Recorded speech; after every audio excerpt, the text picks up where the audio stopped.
अदालत ने दिल्ली के मुख्यमंत्री अरविंद केजरीवाल को 28 मार्च तक भेजा ईडी की हिरासत में। कोर्ट में ईडी ने केजरीवाल को बताया आबकारी घोटाले का मुख्य साजिशकर्ता।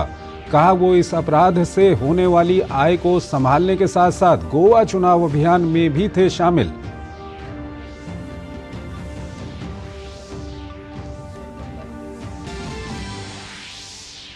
केजरीवाल की गिरफ्तारी के बाद दिल्ली में सियासत तेज। आम आदमी पार्टी का विरोध प्रदर्शन, गिरफ्तारी को बताया राजनीति से प्रेरित। बीजेपी ने बताया केजरीवाल को शराब घोटाले का सरगना। कहा कोई भी भ्रष्टाचारी बख्शा नहीं जाएगा। केजरीवाल को पद से हटाने की मांग को लेकर दिल्ली हाईकोर्ट में जनहित याचिका दायर।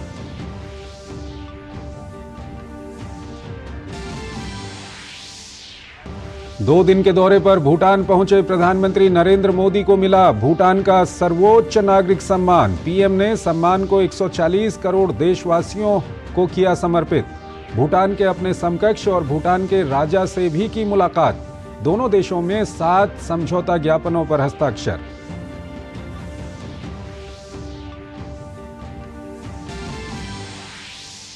मध्य प्रदेश के धार में भोजशाला परिसर के एएसआई सर्वे की शुरुआत। खुदाई वाली जगहों को एएसआई की टीम ने किया चिन्हित।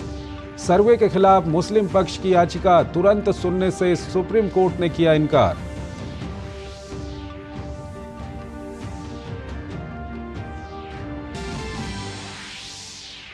इलाहाबाद हाईकोर्ट की लखनऊ बेंच का बड़ा फैसला। UP board of Madrasa education act 2004 को बताया असंवैधानिक। कहा यह एक्ट धर्मनिरपेक्षता के सिद्धांत के खिलाफ। मदरसा बोर्ड ने कहा फैसले की होगी समीक्षा।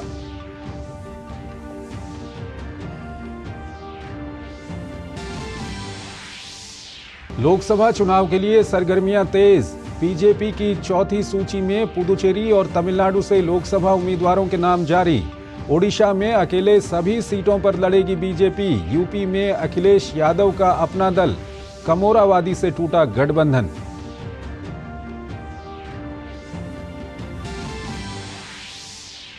कांग्रेस को दिल्ली हाईकोर्ट से झटका। अकाउंट फ्रीज मामले में पुनर्मूल्यांकन कार्यवाही के खिलाफ याचिका खारिज। कांग्रेस ने आयकर विभाग द्वारा आयकर पुनर्मूल्यांकन कार्यवाही को दी थी चुनौती।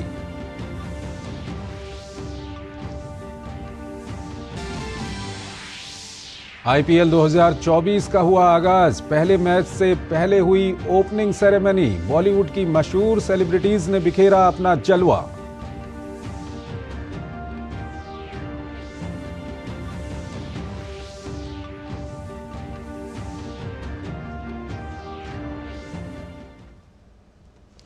नमस्कार, डीडी न्यूज में आपका स्वागत है। मैं हूं चंद्रशेखर जोशी और आइए अब खबरों को विस्तार से देखते हैं। शराब घोटाले में गुरुवार रात गिरफ्तारी के बाद दिल्ली के मुख्यमंत्री अरविंद केजरीवाल की आज अदालत में पेशी हुई। इस दौरान ईडी ने केजरीवाल की 10 दिन की रिमांड मांगी, लेकिन अदालत ने केजरीवाल को 28 मार्च तक की हिरासत में भेज दिया। कोर्ट में ईडी ने केजरीवाल को आबकारी घोटाले का मुख्य साजिशकर्ता बताया और कहा कि वो इस अपराध से होने वाली आय को संभालने के साथ साथ गोवा चुनाव अभियान में भी शामिल थे। गुरुवार को अरविंद केजरीवाल की गिरफ्तारी के बाद ईडी ने उन्हें दिल्ली की राउस एवेन्यू कोर्ट में पेश किया। ईडी ने अदालत से जहां केजरीवाल की 10 दिन की रिमांड मांगी, लेकिन अदालत ने अरविंद केजरीवाल को 28 मार्च तक ईडी की हिरासत में भेज दिया। ईडी की ओर से अतिरिक्त सॉलिसिटर जनरल एसवी राजू ने कहा कि मुख्यमंत्री आबकारी घोटाले के मुख्य साजिशकर्ता हैं। नई आबकारी नीति इस तरह बनाई गई थी कि इससे रिश्वत लेने और रिश्वत देने का रास्ता खुल सके और लोगों से पैसा वसूलने में आसानी हो। ईडी ने कहा कि मुख्यमंत्री सीधे तौर पर आबकारी नीति बनाने में शामिल थे। वह अपराध से होने वाली आय को संभालने के साथ साथ गोवा चुनाव अभियान में भी शामिल थे। ईडी के वकील ने यह भी कहा कि आरोपी विजय नायर केजरीवाल के नजदीक दिल्ली सरकार के मंत्री कैलाश गहलोत को दिए गए घर में रह रहा था। नायर ने साउथ ग्रुप और आप के बीच बिचौलिए का काम किया। आरोपी शरद रेड्डी के बयान से पता चलता है कि केजरीवाल ने नीति के बदले साउथ ग्रुप से रिश्वत की मांग की। बदले में दिल्ली में शराब का पूरा कारोबार साउथ ग्रुप के हाथों में सौंप दिया गया। हालांकि अरविंद केजरीवाल के वकील ने ईडी की दलीलों का विरोध किया। इससे पहले केजरीवाल ने अपनी गिरफ्तारी के खिलाफ सुप्रीम कोर्ट में दायर याचिका अचानक वापस ले ली। अरविंद केजरीवाल के वकील अभिषेक मनु सिंघवी ने कहा कि हमें जो बात कहनी है वो निचली अदालत में जाकर कहेंगे। इसके बाद सुप्रीम कोर्ट ने याचिका वापस लेने की इजाजत दे दी। उधर प्रवर्तन निदेशालय भी अरविंद केजरीवाल के बाद सुप्रीम कोर्ट पहुंचा और एससी में एक कैविएट दाखिल कर सुप्रीम कोर्ट से कहा कि कोई फैसला सुनाने से पहले हमें सुना जाए। केजरीवाल की गिरफ्तारी और उसके जुड़े तमाम घटनाक्रमों पर दिन भर सियासत भी चलती रही। केजरीवाल की गिरफ्तारी के बाद आम आदमी पार्टी के कार्यकर्ताओं में काफी नाराजगी देखने को मिली। आप के कार्यकर्ताओं ने देश के अलग अलग राज्यों में गिरफ्तारी के विरोध में प्रदर्शन किया। सुरक्षा के मद्देनजर दिल्ली में भारी पुलिस बल तैनात किए गए थे। आम आदमी पार्टी के तमाम नेताओं को प्रदर्शन के दौरान हिरासत में ले लिया गया। भाजपा जहां केजरीवाल पर हमला बोल रही है तो केजरीवाल और उसके सहयोगी भाजपा को निशाने पर ले रहे हैं। शराब घोटाले के किंगपिन, पापी आपके कन्वीनर अरविंद केजरीवाल की गिरफ्तारी एक मजबूत संदेश देती है हर उस भ्रष्टाचारी को जिसको ये गुमा है कि वो कानून से ऊपर है। आज कानून अपना कार्य कर रहा है और कट्टर बेईमान अरविंद केजरीवाल की गिरफ्तारी के बाद जनता में खुशी की लहर है। दिल्ली वाले भी ये कह रहे हैं कि ऐसे भ्रष्टाचारी कमीशन खोर के खिलाफ ये सख्त कार्रवाई हुई है, ये लोकतंत्र और न्याय की जीत है। साजिशन गिरफ्तारी हुई अरविंद केजरीवाल जी की, ये भारतीय जनता पार्टी के राजनीतिक इतिहास की सबसे बड़ी और आखिरी भूल साबित होगी। ये मैं बड़ी जिम्मेदारी से कह रहा हूं। भाजपा करने की कोशिश कर रही है, वो इस भय से कर रही है कि उनको दिख रहा है कि आगामी लोकसभा चुनाव में हार का सामना उन्हें करना पड़ेगा। उन्हें दिख रहा है कि अरविंद केजरीवाल उनके इकलौते प्रिंसिपल चैलेंजर हैं जो जानते हैं कि भारतीय जनता पार्टी के राजनीतिक अहंकार को कैसे कुचला जा सकता है। I call upon the Supreme Court to actually take suo motu cognizance of what has happened. It is very clear that what is happening is violative of the spirit of democracy, which the Supreme Court has repeatedly affirmed is part of the basic structure of the Constitution, and therefore the court has every right to stop the government from taking any action that has a material effect on the elections. Short of an imminent law and order crisis like a riot about to break out, no government servant, no investigative agency has any right to interfere with the workings of democracy. इस बीच दिल्ली के मुख्यमंत्री अरविंद केजरीवाल को पद से हटाने की मांग को लेकर दिल्ली हाई कोर्ट में जनहित याचिका दायर की गई है। खुद को किसान और सामाजिक कार्यकर्ता बताने वाले सुरजीत सिंह यादव ने याचिका दायर की है। उनका कहना है कि वित्तीय घोटाले के आरोपी को मुख्यमंत्री के पद पर नहीं बने रहना चाहिए। विकास सारथी, कुमार आलोक, धीरज, उर्मिलेश और मुकेश के साथ bureau report, DD news. Kejriwal की गिरफ्तारी पर बीजेपी हमलावर है। केंद्रीय मंत्री स्मृति ईरानी ने कहा कि कोर्ट में पेश किए गए तथ्य बताते हैं कि विजय नायर के संग बैठकर शराब कंपनियों ने पॉलिसी बनवाई थी। कोर्ट में जब ये तथ्य प्रस्तुत किया गया कि अरविंद केजरीवाल द्वारा चिन्हित विजय नायर के सौजन्य से कुछ विशिष्ट शराब कंपनियों ने बैठकर शराब की पॉलिसी बनाई, तो अरविंद केजरीवाल जी के किसी भी वकील ने इस तथ्य का खंडन नहीं किया। दिल्ली भाजपा अध्यक्ष वीरेंद्र सचदेवा ने आम आदमी पार्टी के नेता गोपाल राय पर हमला बोलते हुए कहा कि वो 25 मार्च को दिल्ली की सड़कों पर घूमें और देखें कि दिल्ली की जनता कितने उमंग और उल्लास के साथ होली मनाएगी। होली पर इस बार दिल्ली में बुराई का नाश हुआ है और अच्छाई की जीत हुई है। मैं चाहूंगा गोपाल राय 25 को दिल्ली की सड़कों पर घूमें और देखें कि दिल्ली की जनता कितने उल्लास और उमंग उत्साह के साथ इस बार की होली मनाएगी, क्योंकि इस होली पे बुराई का नाश होता है, अच्छाई की जीत होती है और दिल्ली में ये काम हो गया है, बुराई का सत्यानाश हुआ है। 2011 के भ्रष्टाचार विरोधी आंदोलन से उभरकर आम आदमी पार्टी की स्थापना करने वाले केजरीवाल कभी भ्रष्टाचार के खिलाफ ही आग उगलते थे। 2011 में तत्कालीन कांग्रेस के नेतृत्व वाले यूपीए शासन पर बड़े पैमाने पर भ्रष्टाचार के आरोप लगाने वाले केजरीवाल उस समय हर नेता को भ्रष्टाचारी कहते थे और उनके पास हजारों दस्तावेज और भ्रष्टाचारी नेताओं की लंबी लिस्ट थी, लेकिन आज वो ही भ्रष्टाचार के आरोपों में गिरफ्तार हो चुके हैं।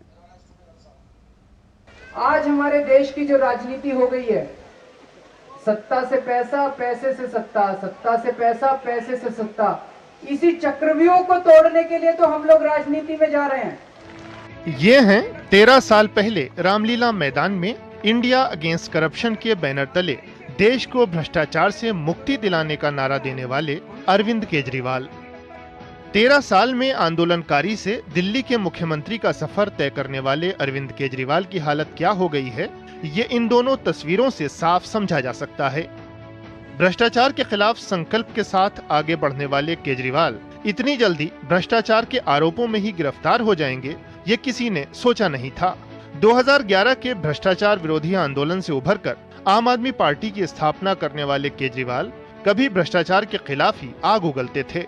2011 में तत्कालीन कांग्रेस के नेतृत्व वाले यूपीए शासन पर बड़े पैमाने पर भ्रष्टाचार के आरोप लगाने वाले केजरीवाल उस समय हर नेता को भ्रष्टाचारी कहते थे और उनके पास हजारों दस्तावेज और भ्रष्टाचारी नेताओं की लंबी लिस्ट थी। अगर केजरीवाल चोर है, केजरीवाल भ्रष्टाचारी है, तो इस दुनिया में कोई ईमानदार नहीं है। सत्ता में आने के 10 साल बाद भी केजरीवाल अब उन आरोपों पर कुछ नहीं बोलते हैं। विडंबना ये भी है कि कभी सच उगलवाने के लिए सोनिया गांधी की गिरफ्तारी की मांग करने वाले केजरीवाल खुद ईडी के समन से बचते रहे और आखिरकार गिरफ्तार हो गए। बंद कर दो एसीबी, अगर तुमसे जांच नहीं होती तो जांच करानी है, सोनिया गांधी को गिरफ्तार करो, 2 दिन उसका इंटेरोगेशन करो, देखो पता चल जाएगा किस किसने रिश्वत लिया। तमाम बातें करने वाले केजरीवाल लगातार ये कहते रहे कि जो भी भ्रष्टाचार करेगा वो जेल जाएगा, चाहे वो खुद हों या मनीष। लेकिन जब उनके ऊपर आरोप लगे तो वो इसे विरोधियों की साजिश बताने लगे और मौका चुनावों का था तो कभी केजरीवाल की विरोधी रही कांग्रेस अब शराब घोटाले में ही केजरीवाल का बचाव करने लगी है। लेकिन विडंबना ये है कि इस घोटाले की शिकायत खुद कांग्रेस की ही ओर से की गई थी। कांग्रेस भले ही अरविंद केजरीवाल की गिरफ्तारी में राजनीति खोज रही है, लेकिन उनके नेता अजय माकन ने सन 2023 में इस शराब घोटाले की सभी कड़ियां लोगों के सामने खोली थीं और कहा था कि अरविंद केजरीवाल ने शराब घोटाले में कम से कम 100 करोड़ की रिश्वत ली है। लिकर स्कैम सीधे सीधे अब ये एस्टैब्लिश हो गया है कि कम से कम 100 करोड़ की रिश्वत ली गई है और उसके अंदर फेस टाइम के ऊपर केजरीवाल से बिजनेसमैन से बात कराई गई और बिजनेसमैन से बात कराने के बाद होलसेल डीलर्स को, जो प्राइवेट होलसेल डीलर्स हैं, उनको 12% कमीशन 5% से बढ़ा करके 12% कमीशन ये करी गई और उसके अंदर शर्त ये रखी गई कि 6% किकबैक आम आदमी पार्टी और केजरीवाल को दिया जाएगा। और मनी ट्रेल भी एस्टैब्लिश हो गया है कि वो पैसा 100 करोड़ रुपए गोवा के इलेक्शंस के अंदर आप पार्टी ने इस्तेमाल किया और कांग्रेस के खिलाफ में किया, क्योंकि जो वोट वहां पर उनको मिले वो कांग्रेस के खिलाफ में मिले। शराब घोटाले में अरविंद केजरीवाल की गिरफ्तारी पर उनके गुरु और समाज सेवी अन्ना हजारे ने भी बड़ा बयान दिया है। उन्होंने कहा कि केजरीवाल ने मेरे साथ मिलकर शराब के खिलाफ आंदोलन किया और आज वही केजरीवाल नई शराब पॉलिसी बना रहे हैं। अरविंद केजरीवाल जैसे आदमी जो मेरे साथ काम करता था और शराब के बारे में हम लोग आवाज उठाया था, आज वो शराब नीति बना रहा है, जिससे मुझे दुख हुआ। शराब घोटाला मामले में केजरीवाल के जेल जाने से आम आदमी पार्टी के भ्रष्टाचार मुक्त शासन और वैकल्पिक राजनीति के दावों को बड़ा झटका लगा है। मनीष सिसोदिया, संजय सिंह और सत्येंद्र जैन का बचाव करते हुए केजरीवाल भ्रष्टाचार को देशद्रोह कहते थे और कहते थे कि आम आदमी पार्टी भगत सिंह द्वारा दिखाए गए रास्ते पर चलती है, लेकिन आज मामला कुछ और ही दिख रहा है। Bureau report, DD news. प्रधानमंत्री नरेंद्र मोदी 2 दिवसीय दौरे पर भूटान में हैं। पीएम को शुक्रवार को भूटान का सर्वोच्च नागरिक सम्मान प्रदान किया गया। पीएम ने इसे 140 करोड़ देशवासियों को समर्पित किया। पीएम का भूटान में गर्मजोशी से स्वागत हुआ। पीएम ने भूटान के अपने समकक्ष और भूटान के राजा से भी मुलाकात की। दोनों देशों के बीच संबंधों को और मजबूती देते हुए 7 समझौता ज्ञापनों पर हस्ताक्षर भी किए गए। कदरींचे ताशी देले, यही अपनापन हमारे रिश्ते को अनूठा बनाता है। और अभी मैं कल्चरल कार्यक्रम देख रहा था, जिस प्रकार से भारत की विशेषताओं को, भारत के सांस्कृतिक परंपराओं को, भारत के गीत संगीत नृत्य को और खास करके मेरे गुजरात को आपने जिस प्रकार से यहां प्रस्तुत किया, कितने दिन मेहनत की होगी इसका मैं अंदाज लगा सकता हूं, लेकिन भारत आपके दिल में बसता है तभी तो ऐसा आयोजन होता है। ताशिचो दजोंग में भारत भूटान की संस्कृति के विलक्षण दर्शन पीएम मोदी और वहां के प्रमुख नेताओं की मौजूदगी में बेहद यादगार अवसर रहा। इस मौके पर प्रधानमंत्री नरेंद्र मोदी को भूटान के सर्वोच्च नागरिक सम्मान ऑर्डर ऑफ द ड्रुक गयाल्पो प्रदान किया गया। इसे पीएम मोदी ने 140 करोड़ देशवासियों को समर्पित किया। आज एक भारतीय के नाते मेरे जीवन का बहुत बड़ा दिन है। आपने मुझे भूटान के सर्वोच्च राष्ट्रीय अवार्ड से सम्मानित किया है। हर अवार्ड अपने आप में विशेष होता ही है, लेकिन जब किसी अन्य देश से अवार्ड मिलता है तो ये भरोसा मजबूत होता है कि हम दोनों देश सही दिशा में आगे बढ़ रहे हैं। प्रधानमंत्री नरेंद्र मोदी ने भूटान के प्रधानमंत्री शेरिंग टोब्गे से मुलाकात की। दोनों देशों के बीच रेल लिंक स्थापित करने, पेट्रोलियम पदार्थों की सप्लाई, ऊर्जा दक्षता, फार्मा मानकीकरण, अंतर्राष्ट्रीय क्षेत्र में ज्वाइंट एक्शन प्लान, खाद्य मानकीकरण संस्थाओं के बीच सहयोग, युवा एवं खेल मामलों और शिक्षा में सहयोग सहित कुल 7 समझौता ज्ञापन पर हस्ताक्षर किए गए। पीएम ने 13वीं पंचवर्षीय योजना के लिए भूटान को सहयोग करने की बात भी कही। हमेशा की तरह भूटान सरकार की 13वीं पंचवर्षीय योजना के लिए भी हमारा पूरा सहयोग और समर्थन रहेगा। मैं भूटान के मेरे भाई बहनों के बीच ये घोषणा भी करना चाहता हूं कि अगले 5 वर्षों में भारत सरकार इस दिशा में 10,000 करोड़ रुपए का सहयोग करेगी। हमारे रिश्तों की घनिष्ठता का आधार B2B के साथ साथ P2P भी है। B2B यानी भारत टू भूटान और P2P यानी पीपल टू पीपल हमारा कनेक्ट। प्रधानमंत्री नरेंद्र मोदी का राजधानी थिम्पू में ताशी छोड़जोंग परिसर में औपचारिक स्वागत किया गया।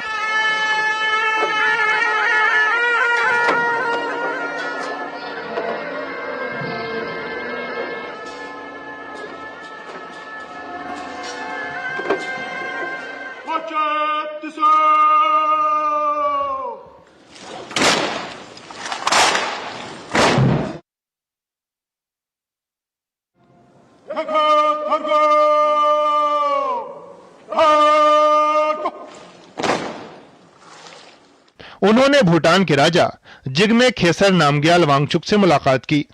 उन्होंने भूटान के चौथे राजा जिग्मे सिंघिये वांगचुक से भी भेंट की।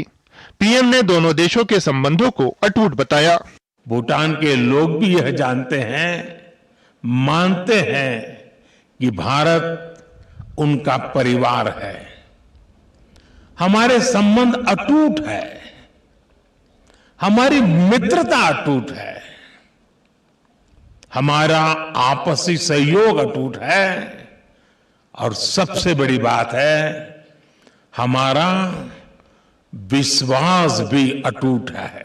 इससे पहले प्रधानमंत्री नरेंद्र मोदी का पारो एयरपोर्ट पर भूटान के प्रधानमंत्री ने गले लगाकर स्वागत किया। उन्होंने प्रधानमंत्री को बड़ा भाई कहकर संबोधित किया। पीएम को गार्ड ऑफ ऑनर देकर उनका औपचारिक स्वागत किया गया। उनकी यात्रा का पहला दिन दोनों देशों के बीच संबंधों की एक नई परिभाषा को गढ़ने वाला रहा। इस दौरान भूटान के लोगों ने भारत के प्रति जो प्रेम दिखाया वो अपने आप में गौरवान्वित करने वाला पल रहा। प्रधानमंत्री नरेंद्र मोदी ने भूटान के लोगों को आश्वस्त किया कि परिस्थिति चाहे कैसी भी हो, भारत भूटान के और भूटान के लोगों के साथ हमेशा के लिए खड़ा हुआ है। इसके साथ ही प्रधानमंत्री मोदी ने कहा कि भारत और भूटान मिलकर road connectivity, rail connectivity, air connectivity और वाटर कनेक्टिविटी पर मिलकर काम कर रहे हैं। प्रधानमंत्री ने कहा कि आने वाले 5 सालों में भारत भूटान को 10,000 करोड़ की सहायता देगा ताकि भूटान जल्द ही उच्च आय वाले देशों में शामिल हो सके। कैमरामैन लोका के साथ नीरज सिंह, डीडी न्यूज, भूटान।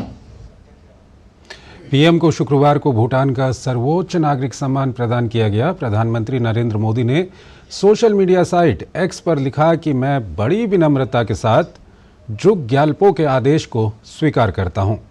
मैं पुरस्कार प्रदान करने के लिए भूटान के महामहिम राजा का आभारी हूं। मैं इसे भारत के 140 करोड़ लोगों को समर्पित करता हूं।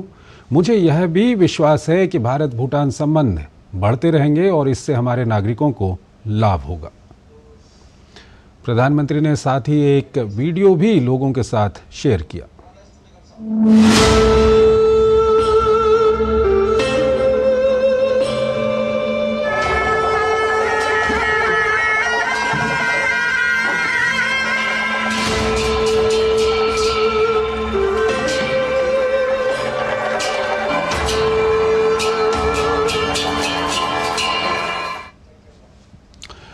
प्रधानमंत्री नरेंद्र मोदी के भूटान दौरे पर भारत के विदेश सचिव विनय क्वात्रा ने कहा कि प्रधानमंत्री मोदी को भूटान के सर्वोच्च नागरिक सम्मान से नवाजा जाना इस बात की दलील है कि भारत भूटान संबंध नई ऊंचाइयों पर हैं।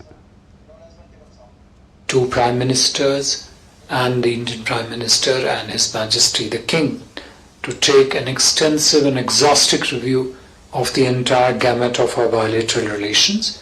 Also at the same time underline the important segments that the two countries would focus on going forward. In terms of the order of Druk Gyalpo, as I mentioned, Honorable Prime Minister Modi ji accepted the highest civilian award of Bhutan, Order of Druk Gyalpo, earlier this afternoon. You would recall that conferment of the award was announced by His Majesty the King of Bhutan in December 2021 in recognition of Honorable Prime Minister's contributions to strengthening India-Bhutan friendship. As I mentioned, Prime Minister Modi ji is the first foreign dignitary and the 4th person to have been conferred this award in Bhutan. Bharat के विदेश सचिव विनय क्वात्रा ने आगे कहा कि भारत और भूटान ने hydro power के क्षेत्र में समझौता किया है। Today we have released the joint vision statement, an overall joint vision document, and also a specific one with regard to elements of India-Bhutan partnership in the hydropower sector. The joint vision statement captures the essence of India-Bhutan cooperation, which is Bharat and Bhutan together for progress and development. It not only captures the ongoing discussions at the highest level of the leadership, including the recent visits of His Majesty the King of Bhutan to India last year, as I mentioned, most recently the visit of Honorable Prime Minister of Bhutan last week to India, and of course the current ongoing visit of the Honorable Prime Minister. Lok Sabha चुनाव के लिए सरगर्मियां तेज हो गई हैं। BJP ने अपनी चौथी सूची में पुदुचेरी और तमिलनाडु से लोकसभा उम्मीदवारों के नाम जारी किए हैं। इस बीच बीजेपी ने साफ कर दिया है कि वो ओडिशा में अकेले सभी सीटों पर चुनाव लड़ेगी। उधर यूपी में अखिलेश यादव का अपना दल कमोरावादी से गठबंधन टूट गया है। आगामी लोकसभा चुनाव के लिए सरगर्मियां तेज हो गई हैं। इसी कड़ी में भाजपा ने अपनी चौथी सूची जारी कर दी है। चौथी सूची में पुडुचेरी और तमिलनाडु से लोकसभा उम्मीदवारों के नाम जारी किए गए हैं। इस सूची में पुडुचेरी की 1 और तमिलनाडु की 14 सीटों के लिए उम्मीदवारों की घोषणा की गई है। पुडुचेरी से ए नमस्तेवयम को टिकट दिया गया है। वहीं चेन्नई नॉर्थ से आरसी पॉल कनगराज भाजपा के प्रत्याशी होंगे। नमक्कल से केपी रामलिंगम, करूर से वीवी सेंथिलनाथन, तिरुवल्लुवर से पोन वी बाल गणपति, तंजावुर से एम मुरुगानंदम, शिवगंगा से देवनाथन यादव और विरुधुनगर से राधिका सरथ कुमार को टिकट प्रदान किया गया है। गौरतलब है कि तमिलनाडु और पुडुचेरी में लोकसभा चुनाव के लिए 19 अप्रैल को मतदान होगा। आंध्र प्रदेश के पूर्व मुख्यमंत्री चंद्रबाबू नायडू की टीडीपी ने शुक्रवार को आंध्र प्रदेश में लोकसभा चुनाव के लिए 13 उम्मीदवारों की पहली सूची की घोषणा की। एनडीए गठबंधन में शामिल टीडी की इस लिस्ट में हाल ही में पार्टी से अलग हुए वाईएसआर कांग्रेस के 2 सांसद का भी नाम शामिल है। भारतीय जनता पार्टी और बीजू जनता दल के बीच लोकसभा और विधानसभा चुनाव के लिए सीटों पर समझौता नहीं हो पाया है। भाजपा ने ओडिशा में लोकसभा और विधानसभा चुनाव अकेले लड़ने का ऐलान किया है।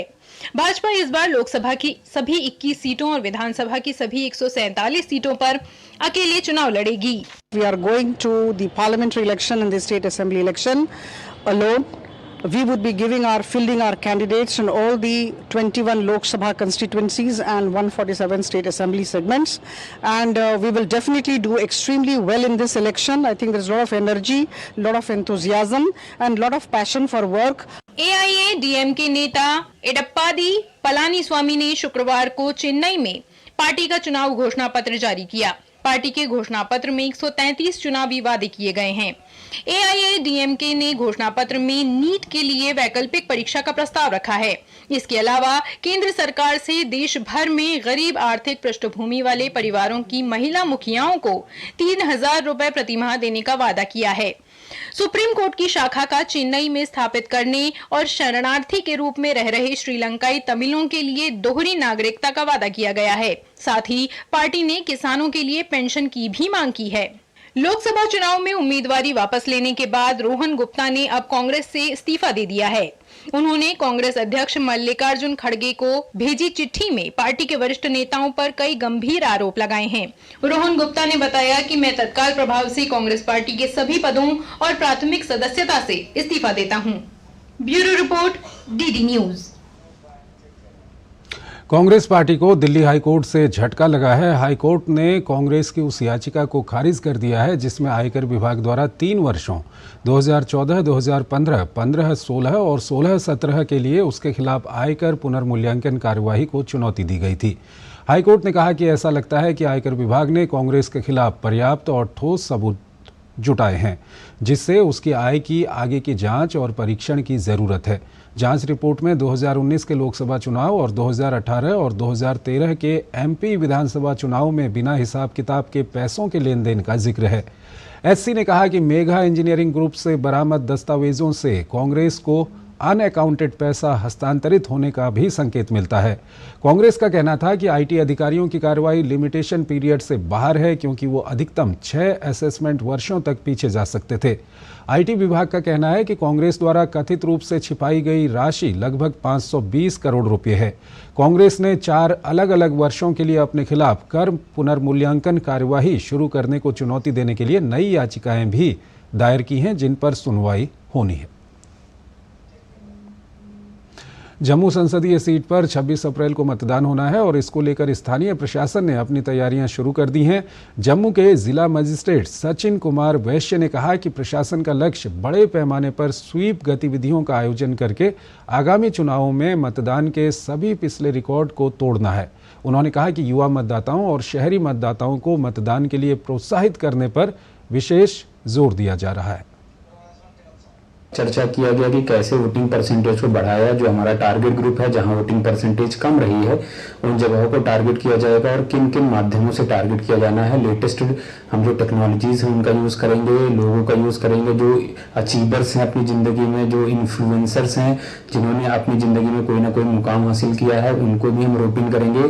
जितने आधिकारिक तौर पर लोग हैं उनको तो रोपिन करेंगे। साथ ही साथ जागरूकता के जो भी कदम उठाए जाने हैं वो कैसे उठाए जाने हैं और किन हद तक उठाए जाने हैं इस पर भी चर्चा की गई। हमारा यही प्रयास रहेगा कि जो वोटिंग परसेंटेज है जम्मू जिले में, पिछले वर्षों के जो वोटिंग परसेंटेज हैं, पिछले लोकसभा चुनाव के जो वोटिंग परसेंटेज है उनका रिकॉर्ड टूटे और इस बार नया रिकॉर्ड कायम हो।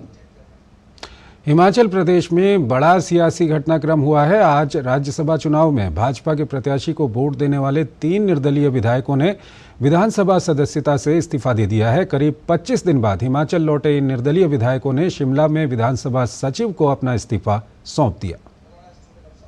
हिमाचल की राजनीति में एक बार फिर उठापटक का दौर शुरू हो गया है। प्रदेश कांग्रेस सरकार को समर्थन देने वाले 3 निर्दलीय विधायक आज दोपहर बाद अचानक शिमला पहुंचे और विधानसभा पहुंचकर नेता विपक्ष जयराम ठाकुर से उन्होंने मुलाकात की। इसके बाद तीनों ने विधानसभा सचिव को अपना इस्तीफा सौंपकर अपने अपने विधायक पद से इस्तीफा दे दिया। इसमें हमीरपुर सदर से निर्दलीय विधायक आशीष शर्मा, नालागढ़ से KL राहुल और देहरा से होशियार सिंह शामिल हैं। अपना इस्तीफा देने के बाद निवर्तमान विधायक आशीष शर्मा ने कहा उन्होंने मुख्यमंत्री के तानाशाह रवैये की वजह से ये फैसला लिया है। प्रदेश का विकास पूरी तरह रुका हुआ है। आप भलीभांति जानते हैं, चाहे बेरोजगार बच्चे हैं और चाहे डोलमन वर्क्स हैं। हमारे विधानसभा क्षेत्र में, मैं तो खुद मुख्यमंत्री जी के गृह जिले से हूँ, वहाँ पे भी पिछले 14 महीने में जिस तरह से जो भी हमने उनको काम बताए हैं, कोई भी कार्य जो है वो पूर्ण नहीं हुए हैं। और ये रिजनमेंट है जो हमने शो की है, क्योंकि हम लोग अगर चले हैं तो अपने क्षेत्र के विकास के लिए चले हैं, अपनी जनता के लिए चले हैं, ना कि किसी अपने निजी स्वार्थ के लिए चले हैं। और जो भी फैसला लिया है अपनी कंस्टिट्यूएंसी के हित में लिया है, प्रदेश के हित में लिया है। वहीं KL ठाकुर ने भी सरकार पर हमला बोला है।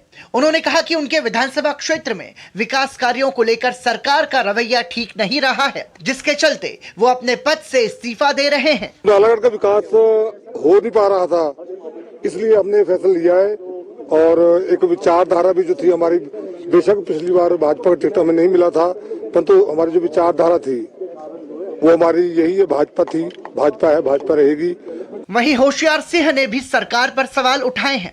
साथ ही राज्यसभा चुनाव में क्रॉस वोटिंग को लेकर निवर्तमान विधायक होशियार सिंह ने कहा कि अभिषेक मनु सिंघवी राज्यसभा चुनाव में बाहरी उम्मीदवार थे और वो हिमाचली उम्मीदवार को प्रदेश का प्रतिनिधित्व सौंपना चाहते थे और इसीलिए उन्होंने हर्ष महाजन को वोट किया था। तो राज्यसभा का जो इलेक्शन है ये हमारा अपनी अंतरात्मा, अपना कंसाइज है कि हम किसको दें। हमारा कंसाइज ने अलाउ नहीं किया कि हम बाहर के किसी प्रतिनिधि को हम वोट करें। हमने हमारे लोकल जो कैंडिडेट थे हर्ष महाजन जी, उसको हमने जो है वोटिंग की। वहीं इस बीच नेता प्रतिपक्ष जयराम ठाकुर ने कांग्रेस और प्रदेश सरकार की स्थिति को हास्यास्पद बताया। जयराम ठाकुर ने कहा कि कांग्रेस में पार्टी के कार्यकर्ता और नेता अपनी ही सरकार से नाराज चल रहे हैं। उन्होंने आरोप लगाया कि बागियों और निर्दलीय विधायकों को कांग्रेस की तरफ से प्रलोभन दिए जा रहे हैं और कई विधायकों पर दबाव डाला जा रहा है। उन्होंने प्रदेश सरकार पर बदले की भावना से काम करने का आरोप भी लगाया। 3 लोग ऐसे हैं जो फोन कर रहे हैं कई तरह के प्रलोभन देख करके, चाहे वो निर्दलीय विधायक हैं, चाहे वो विधायक वो हैं जो कांग्रेस पार्टी से निकालने के साथ विधानसभा की जिनकी सदस्यता समाप्त कर दी गई है। लोग नाराज हैं, पार्टी के कार्यकर्ता नाराज हैं, पार्टी के नेता नाराज हैं। इधर मुख्यमंत्री सुखविंदर सिंह सुक्खू ने निर्दलीय विधायकों के इस्तीफे पर प्रतिक्रिया देते हुए कहा कि निर्दलीय विधायकों के इस्तीफे की वजह समझ से परे है। उन्होंने कहा कि निर्दलीय विधायक इस्तीफा देकर अपने विधानसभा क्षेत्र के लोगों के साथ धोखा कर रहे हैं और त्यागपत्र देने के पीछे इनका क्या कारण है, इस पर कुछ नहीं कहा जा सकता। इस तरह वो चुनाव जीतकर अगर आजाद प्रत्याशी आते हैं और आजाद चुनने के बाद वो फिर उस क्षेत्र की जो 25-30 हजार लोगों ने जिन्होंने उनको वोट डाला है, जिनके दम पर वो चुन कर आए, उनकी भावनाओं से तो नहीं खिलवाड़ कर रही है आजाद प्रत्याशी। तो ये चीजें समझने की जरूरत है। और हिमाचल प्रदेश में इस प्रकार की जो लोकतांत्रिक प्रक्रिया को कमजोर करने की कोशिश है। हिमाचल की जनता इसको कभी सहन नहीं करेगी। प्रदेश में 27 फरवरी से जो राजनीतिक घटनाक्रम शुरू हुआ था वो खत्म होने का नाम नहीं ले रहा है। पिछले कुछ दिनों में एक दौर वो भी आया जिसमें कांग्रेस में सब कुछ ठीक होने का एहसास होने लगा था, लेकिन फिर मंडी से चुनाव लड़ने को लेकर प्रतिभा सिंह का इनकार और प्रियंका गांधी के शिमला पहुंचने से एक बार फिर राजनीतिक समीकरण बिखरते से नजर आ रहे हैं। पूर्व विधायकों के इस्तीफे से एक बार फिर से सियासी गलियारों में जो है वो राजनीतिक हलचल तेज हो गई है। साथ ही साथ जो 6 बागी विधायक हैं उनको लेकर भी स्थिति असमंजस में बनी हुई है और ये दावा किया जा रहा है कि आने वाले कुछ दिनों में इसको लेकर भी स्थिति जल्द ही साफ हो जाएगी। कैमरा पर्सन राकेश कुमार के साथ Dharm Prakash, TD news, Shimla. Allahabad high court की Lucknow bench UP board of Madrasa education act 2004 को असंवैधानिक करार दे चुकी है और यूपी सरकार को निर्देश दिए हैं कि मदरसे में पढ़ने वाले छात्रों को बुनियादी शिक्षा व्यवस्था में समायोजित किया जाए। इससे पहले दिल्ली में इमामों और मुअज्जिनों को वेतन देने के मामले में भी दिल्ली हाईकोर्ट ने दिल्ली सरकार और दिल्ली वक्फ बोर्ड को नोटिस जारी किया है। इलाहाबाद हाई कोर्ट की लखनऊ बेंच ने बड़ा फैसला सुनाते हुए UP board of Madrasa education act 2004 को असंवैधानिक करार दिया है। कोर्ट ने कहा कि ये एक्ट धर्मनिरपेक्षता के सिद्धांत के खिलाफ है। कोर्ट ने यूपी सरकार को निर्देश देते हुए कहा कि मदरसे में पढ़ने वाले छात्रों को बुनियादी शिक्षा व्यवस्था में समायोजित किया जाए। गौरतलब है कि मदरसों की जांच के लिए यूपी सरकार ने अक्टूबर 2023 में एसआईटी का गठन किया। एसआईटी मदरसों को हो रही विदेशी फंडिंग की जांच कर रही है। याची अंशुमान सिंह राठौड़ और अन्य ने याचिका दाखिल कर यूपी मदरसा बोर्ड की शक्तियों को चुनौती दी थी। ये जो एक्ट बना हुआ है मदरसा एक्ट 2004, ये सेकुलरिज्म के अपोजिट है। अनुच्छेद 21 जो राइट टू लाइफ देता है और जो अनुच्छेद 21A है शिक्षा का अधिकार है, उसका विरोधाभासी है। इसको असंवैधानिक घोषित कर दिया गया है और जो बच्चे हैं जो मदरसा में पढ़ रहे हैं उनको तुरंत अन्य विद्यालयों में एडजस्ट करने के लिए कह दिया गया है। प्रदेश के पूर्व अल्पसंख्यक कल्याण मंत्री मोहसिन रजा ने हाई कोर्ट के फैसले का स्वागत किया है। उन्होंने कहा इससे मुस्लिम बच्चों का भविष्य सुधरेगा। जब हम अल्पसंख्यक कल्याण की बात कर रहे हैं तो वहां पर खाली मुस्लिम कल्याण क्यों हो रहा है? अल्पसंख्यक में और भी हमारे जो समुदाय के लोग थे उनको भी लेना चाहिए था, नहीं लिया। ये सबसे पहला कारण बना जिसकी वजह से इसको माननीय उच्च न्यायालय ने पूरी तरीके से असंवैधानिक करार दिया, क्योंकि संविधान में इसकी छूट नहीं है कि आप विशेष करके एक समुदाय के लिए काम करें। UP board of Madrasa education act 2004 Uttar Pradesh सरकार द्वारा पारित एक कानून था जो राज्यों में मदरसों की शिक्षा व्यवस्था को बेहतर बनाने के लिए बनाया गया था। इस कानून के तहत मदरसों को बोर्ड से मान्यता प्राप्त करने के लिए कुछ न्यूनतम मानकों को पूरा करना आवश्यक था। बोर्ड मदरसों को पाठ्यक्रम, शिक्षण सामग्री और शिक्षकों को प्रशिक्षण के लिए भी दिशा निर्देश प्रदान करता था। फैसला बड़ा है और तमाम सरकार के लोग इस पर बैठेंगे। सरकार ने एक्ट बनाया है 2004 में, 20 साल बाद उस एक्ट के बारे में फैसला आया है कि असंवैधानिक है, इसकी समीक्षा की जाएगी। उत्तर प्रदेश मदरसा बोर्ड के सिलसिले में जो फैसला आया है इसमें हम सबके सामने ऑप्शन मौजूद है कि इसको सुप्रीम कोर्ट में चैलेंज किया जाए और हमें पूरी उम्मीद है कि इंशाअल्लाह सुप्रीम कोर्ट से इस सिलसिले में इंसाफ मिलेगा। मैं उत्तर प्रदेश सरकार से गुजारिश करता हूं कि ऐसा कानून बनाए जिससे मदरसा बोर्ड को पुनः फिर से जिंदा किया जा सके, इसलिए कि इससे बहुत लोगों की, हजारों लोगों की रोटी रोजी वाबस्ता है। दिल्ली में इमामों और मुइज्जिनों को वेतन देने के मामले में दिल्ली हाई कोर्ट ने दिल्ली सरकार और दिल्ली वक्फ बोर्ड को नोटिस जारी किया है। इमामों और मुइज्जिनों को वेतन देने के लिए सरकारी धन का उपयोग करने की दिल्ली सरकार की नीति को हाई कोर्ट में चुनौती दी गई थी। कोर्ट ने कहा कि इमाम और मुइज्जिन सरकार के कर्मचारी नहीं हैं और सभी धार्मिक संस्थाएं एक जैसी हैं। वकील रुक्मणी सिंह की जनहित याचिका में कहा गया है कि संविधान में प्रावधान है कि राज्य धर्मनिरपेक्ष होगा और इसलिए एक धर्म के लोगों को वेतन या मानदेय देकर एक धर्म के लोगों को वित्तीय मदद देने की दिल्ली सरकार की नीति संविधान के खिलाफ है। मामले की अगली सुनवाई 22 जुलाई को होगी। ब्यूरो इनपुट के साथ विकास सिंह की रिपोर्ट, डीडी न्यूज। धार भोजशाला में एएसआई सर्वे की शुरुआत हो गई है। हाईकोर्ट के फैसले को चुनौती देने के लिए मुस्लिम पक्ष ने सुप्रीम कोर्ट में याचिका लगाई थी और तुरंत सुनवाई की मांग की थी। सुप्रीम कोर्ट ने इस मामले में अर्जेंट हियरिंग की याचिका को खारिज कर दिया है। खुदाई वाली जगहों को एएसआई की टीम ने चिन्हित कर लिया है। 22 मार्च को सुबह सूर्योदय के साथ इतिहास प्रसिद्ध राजा भोज की राजधानी मध्य प्रदेश की धार नगरी में भोजशाला में एएसआई ने वैज्ञानिक तरीके से सर्वे शुरू कर दिया। सर्वे का पहला दौर दोपहर तक चला। इस दौरान हिंदू फ्रंट फॉर जस्टिस के याचिकाकर्ता और हिंदू पक्षकार तो मौजूद रहे, वहीं मुस्लिम समुदाय के लोग भोजशाला में मौजूद मस्जिद में नमाज अदा करने पहुंचे। हिंदू पक्ष ने वैज्ञानिक तरीके से सर्वे होने पर संतोष जाहिर किया। प्रारंभिक जांच हुई है, उसका बेस बनाया उन्होंने, जो जांच उनको लंबी करना है क्योंकि लंबे समय चलने वाली है, तो भी प्रारंभिक बेस बना उन्होंने, पूरी उसकी बिल्डिंग की नाप तोल करके उसका बेस बनाया है। जो उन्हें ऐसा लगा कि चिन्ह है तो उनको उन्होंने फोटोग्राफी की, वीडियोग्राफी की है। इस मामले में मुस्लिम पक्ष की ओर से सर्वे पर रोक लगाने के लिए सुप्रीम कोर्ट में याचिका लगाई गई थी। इस अर्जेंट हियरिंग की मांग वाली याचिका को सुप्रीम कोर्ट ने खारिज कर दिया था।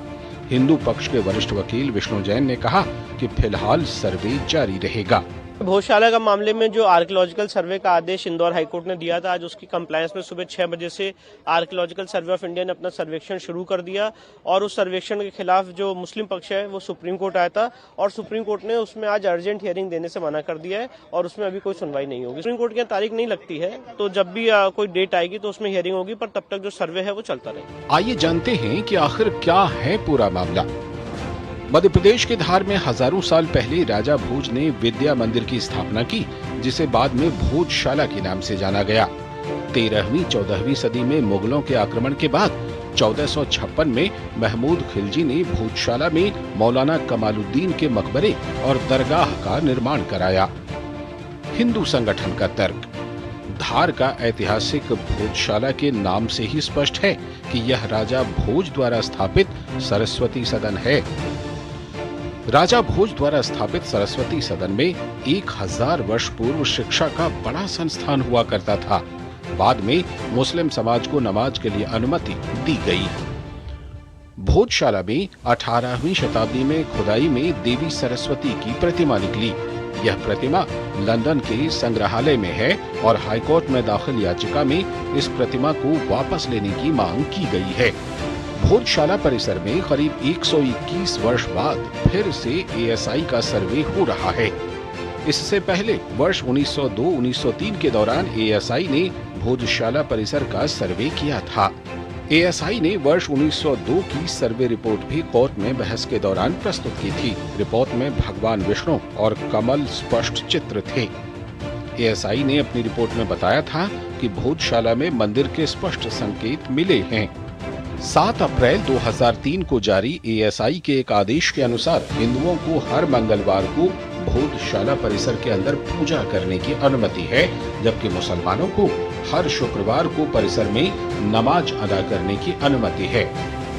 मध्य प्रदेश हाईकोर्ट की इंदौर बेंच के आदेश पर एएसआई को 29 अप्रैल तक सर्वे का काम पूरा करना है। विशेषज्ञों की देखरेख में खुदाई और सर्वे के बाद एएसआई की टीम अपनी रिपोर्ट हाईकोर्ट को सौंपेगी। Bureau report, DD news. और आइए अब नजर डालते हैं देश की कुछ और महत्वपूर्ण खबरों पर। हिमाचल प्रदेश में बड़ा सियासी घटनाक्रम हुआ है। आज राज्यसभा चुनाव में भाजपा के प्रत्याशी को वोट देने वाले 3 निर्दलीय विधायकों ने विधानसभा सदस्यता से इस्तीफा दे दिया है। करीब 25 दिन बाद हिमाचल लौटे निर्दलीय विधायकों ने शिमला में विधानसभा सचिव को अपना इस्तीफा सौंप दिया। हमीरपुर सदर से निर्दलीय विधायक आशीष शर्मा, नालागढ़ से केएल ठाकुर और देहरा से होशियार सिंह ने विधानसभा सदस्यता से इस्तीफा दे दिया है। सुप्रीम कोर्ट ने पीएमएल कानून के प्रावधानों से जुड़े संघ बनाम पंकज बंसल मामले में दिए गए अपने फैसले पर पुनर्विचार करने से इनकार कर दिया है। Prevention of money laundering act को लेकर दिए एससी के फैसले पर पुनर्विचार की केंद्र सरकार की याचिका सुप्रीम कोर्ट ने खारिज कर दी है। कोर्ट ने अपने फैसले में कहा था कि ईडी को गिरफ्तारी के वक्त आरोपी को गिरफ्तारी के आधार लिखित में देना जरूरी है। सरकार ने रिव्यू पिटीशन डालकर इस फैसले पर पुनर्विचार की मांग की थी। पश्चिम बंगाल के राज्यपाल सीवी आनंद बोस के खिलाफ टीएमसी ने चुनाव आयोग में शिकायत की है। लोकसभा के आगामी आम चुनावों में अवैध रूप से हस्तक्षेप करने और चुनाव आयोग के समान एक समानांतर कार्यालय चलाने का प्रयास करने के लिए पश्चिम बंगाल के राज्यपाल सीवी आनंद बोस के खिलाफ ईसीआई में शिकायत की गई है।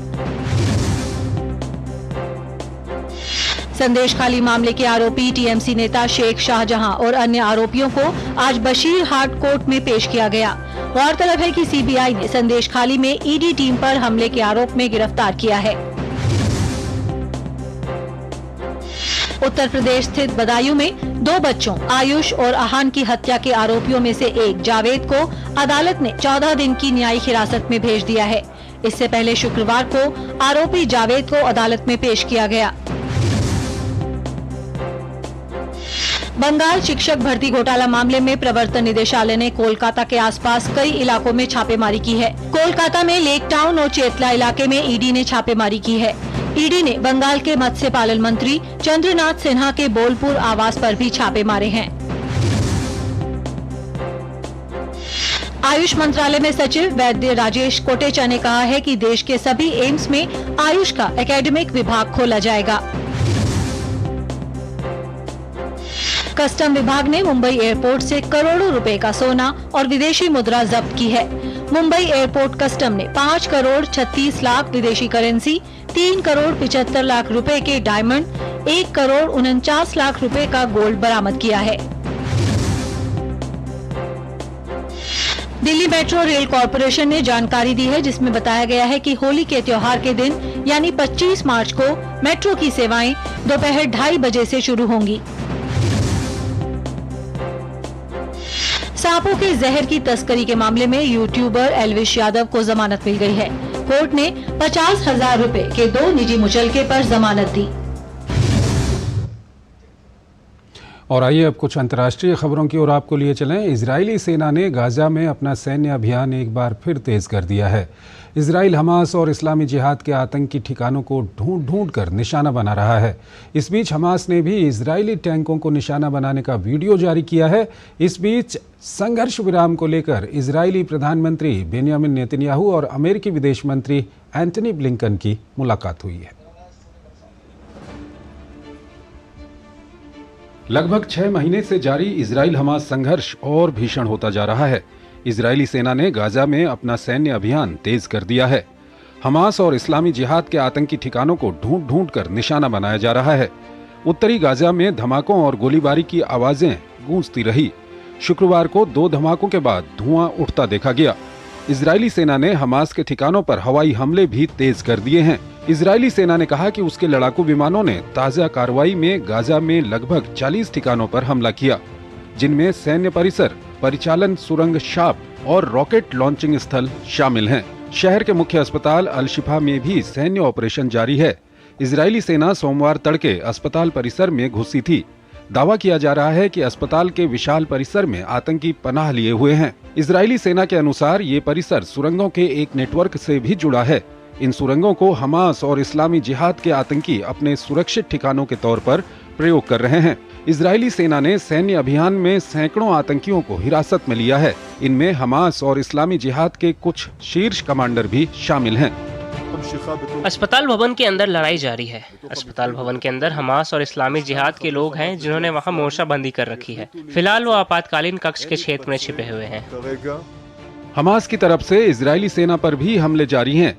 हमास ने इजरायली टैंकों को निशाना बनाने का वीडियो जारी किया है। हमास ने अल शिफा अस्पताल के परिसर में इजरायली सेना को निशाना बनाने का दावा किया। संघर्ष भले ही भीषण होता जा रहा हो, लेकिन संघर्ष विराम के प्रयास भी तेज होते दिखाई दे रहे हैं। अमेरिकी विदेश मंत्री एंटनी ब्लिंकन संघर्ष छिड़ने के बाद क्षेत्र का 6ठी बार दौरा कर रहे हैं। इजरायली राजधानी तेल अवीव में प्रधानमंत्री बेंयामिन नेतन्याहू के साथ मुलाकात में ब्लिंकन ने संघर्ष विराम की संभावनाओं पर चर्चा की। इस बार के अमेरिकी प्रयास इसलिए और अहम है क्योंकि पहली बार अमेरिका तुरंत संघर्ष विराम लागू करने पर जोर दे रहा है। इजराइल पहुंचने से पहले अमेरिकी विदेश मंत्री मिस्र और सऊदी अरब गए। मिस्र की राजधानी काहिरा में ब्लिंकन अरब देशों के विदेश मंत्रियों से मिले थे, जिनमें मिस्र, जॉर्डन, कतर और सऊदी अरब के विदेश मंत्री, संयुक्त अरब अमीरात के अंतर्राष्ट्रीय सहयोग मामलों के राज्य मंत्री और फलस्तीनी लिबरेशन ऑर्गेनाइजेशन के महासचिव शामिल थे। काहिरा में अमेरिकी विदेश मंत्री ने इजराइल और सऊदी अरब के बीच रिश्ते सामान्य होने की दिशा में प्रगति का संकेत दिया था। रिश्ते सामान्य करने के लिए कई महीनों से जारी प्रयासों पर बहुत अच्छी चर्चा हुई है। इस दिशा में काम आगे बढ़ रहा है। हम प्रयास जारी रखेंगे। मुझे विश्वास है कि हम एक समझौते तक पहुंच सकते हैं जो दोनों देशों के लिए ऐतिहासिक होगा। इस बीच रमजान के दूसरे शुक्रवार को यरूशलेम में कड़ी सुरक्षा रही। साप्ताहिक नमाज के लिए पश्चिमी तट की तरफ से अल अक्सा की तरफ आने वाले लोगों की सघन तलाशी ली गई। वहीं गुरुवार को यरूशलेम की पश्चिमी दीवार के पास इजरायली एकत्र हुए। यहां उन सभी इजरायली बंधकों की सुरक्षित वापसी की प्रार्थना की गई, जिन्हें 7 अक्टूबर को हमास के आतंकी हमले के दौरान बंधक बनाया गया था। रूस और यूक्रेन के बीच युद्ध लगातार भीषण बना हुआ है। इस बीच यूक्रेन के ऊर्जा से जुड़े ठिकानों पर मिसाइल हमलों के बाद बिजली की भारी कमी पैदा हो गई है। इसके साथ साथ रूस यूक्रेन के विभिन्न डैम्स पर भी हमला कर रहा है। इस बीच यूक्रेन के सहयोगी पश्चिमी देश रूस के ताबड़तोड़ हमलों की निंदा कर रहे हैं। वहीं रूस का कहना है कि उसका पूरा एक्शन यूक्रेनी हमलों का जवाब है। रूस यूक्रेन युद्ध के बीच ऊर्जा संकट बड़ी चुनौती बना हुआ है। यूक्रेन के ऊर्जा से जुड़े ठिकानों पर मिसाइल हमलों के बाद बिजली की भारी कमी पैदा हो गई है। यूक्रेनी अधिकारियों ने दावा किया है कि देश भर में लगभग 10 लाख लोग बिजली के बिना रहने को मजबूर हैं। यूक्रेन के दूसरे सबसे बड़े शहर खार्किव में बिजली आपूर्ति ठप है, जबकि ओडेसा के हजारों लोग भी बिजली के बिना रहने को मजबूर हैं। रूसी हमलों में यूक्रेन के बिजली आपूर्ति ढांचे का बड़ा हिस्सा तबाह हो गया है। रूस ने इन हमलों को अपने यहाँ यूक्रेनी हमलों का जवाब बताया है। रात भर चले हमलों में रूसी सेना ने लगभग 90 मिसाइलों और 60 शहीद ड्रोनों से यूक्रेन के विभिन्न इलाकों को निशाना बनाया। रूसी हमलों में कई लोगों की मौत और घायल होने की भी खबर है। वहीं यूक्रेनी राष्ट्रपति ने कहा कि इन हमलों से स्पष्ट है कि पश्चिमी सहयोगियों को यूक्रेन को अधिक सैन्य सहायता देनी होगी। उन्होंने पश्चिमी देशों से अतिरिक्त वायु सुरक्षा तंत्र की भी मांग की। उधर रूसी सेना ने सभी लक्ष्यों को कामयाबी से भेदने की बात कही है। सैन्य कार्रवाई में यूक्रेनी सेना के ठिकानों, हवाई क्षेत्र, उपकरण संबंधी सुविधाएं और सैन्य उपकरणों की मरम्मत के केंद्रों को निशाना बनाया गया। ड्रोनों, मानव रहित नौकाओं और विशेष अभियान से जुड़ी सैन्य टुकड़ियों के अड्डों को भी निशाना बनाया गया है। रूसी सेना ने यूक्रेन के कई बड़े डैमों को भी निशाना बनाया है। यूक्रेन के सबसे बड़े डैम पर मिसाइल हमलों के बाद धुएं के बादल उठते देखे गए। जिपोरिजिया शहर का ये डैम रूसी हमलों का शिकार होने के बाद यहाँ पर कामकाज बुरी तरह ठप हो गया। अपने यहाँ राष्ट्रपति चुनाव की पोलिंग के दौरान कुछ स्थानों पर यूक्रेनी हमलों से रूस बिफरा हुआ है।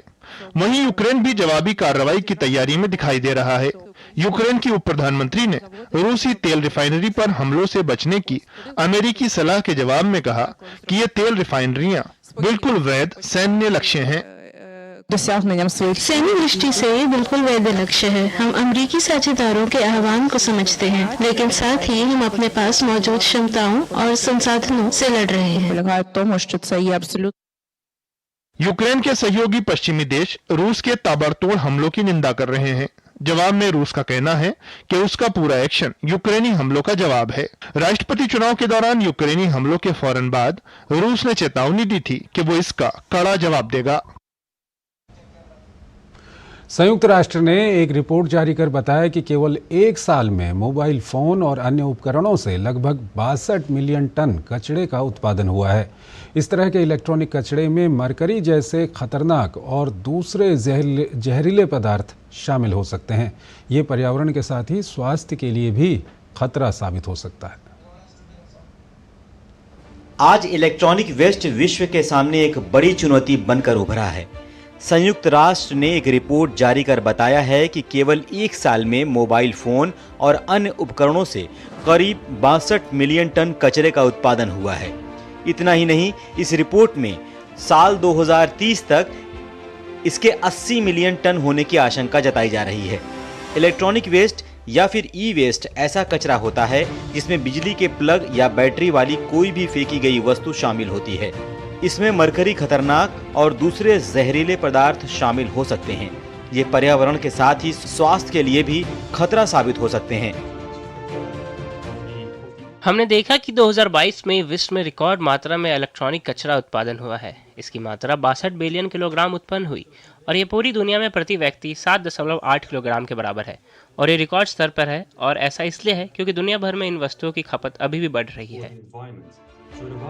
ई कचरे का समाधान जल्द ही नहीं किया गया तो ये दुनिया के लिए एक बड़ा खतरा साबित हो सकती है। इंटरनेशनल टेलीकम्युनिकेशन यूनियन ने बताया कि ई कचरे पर अंकुश लगाने के लिए आवश्यकता है कि निर्माता विभिन्न उत्पादों को अल्प जीवन चक्र न दें। इसके बजाय इन उत्पादों को इस तरह बनाया जाए जिससे कि वो लंबे वक्त तक टिक पाएं और साथ ही इसे इस तरह बनाया जाए कि उत्पादों को खराब होने पर आसानी से ठीक करवाया जा सके या उसे रिसाइकल किया जा सके।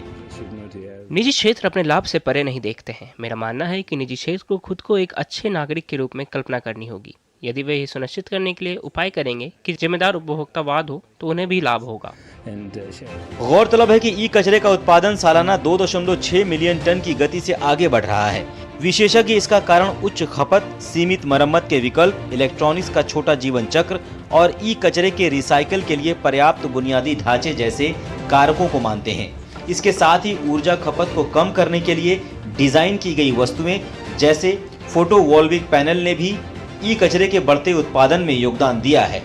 2022 में करीब 600 मिलियन किलोग्राम फोटोवोल्विक पैनल बर्बाद होने का अनुमान लगाया गया था। तो इस बुलेटिन में फिलहाल इतना ही। आप बने रहिए डीडी न्यूज के साथ। नमस्कार।